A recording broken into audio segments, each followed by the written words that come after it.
non pas au niveau national, mais à l'international. Parce que notre objectif, c'est de faire accepter les génocides congolais. Faire accepter les génocides congolais, bien sûr, cela demande quand même un plaidoyer, mais un plaidoyer qui doit en fait considérer les éléments qui sont connus à l'international légalement. Tu vois, les génocides, c'est un mot nouveau que nous avons créé bien sûr au niveau du Congo, mais il n'y a pas qu'au Congo, il y a des génocides, il y a beaucoup de génocides. Il y a les génocides arméniens, il y a eu les génocides israéliens, il y a eu les génocides rwandais, ainsi de suite. Mais on n'explique pas directement ce qu'il y a là-dedans. Et donc, le mot génocide, c'est explicatif. Et pour moi, il ne devrait pas prendre le devant. Sinon, en fait, ce génocide sera difficilement reconnu à l'international. D'autant plus, d'ailleurs, ceux qui pillent nos ressources sont eux qui sont à l'international. Hein. Et donc, moi, je suis très réservé par rapport à ce mot génocide.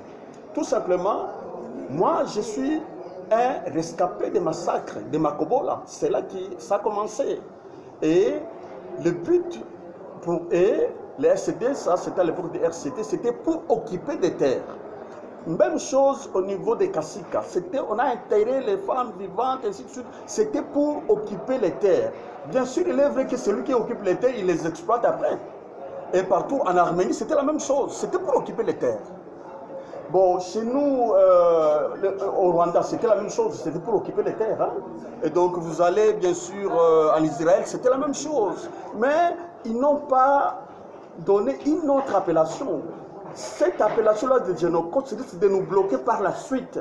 Donc, à l'international, le génocide congolais sera difficilement accepté parce que le mot est d'abord nouveau, il tombe dans la soupe comme ça. Et donc, c'est assez difficile. Moi, j'aurais voulu qu'on parle tout simplement du génocide congolais.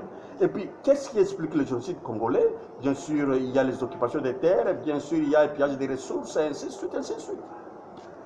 Merci.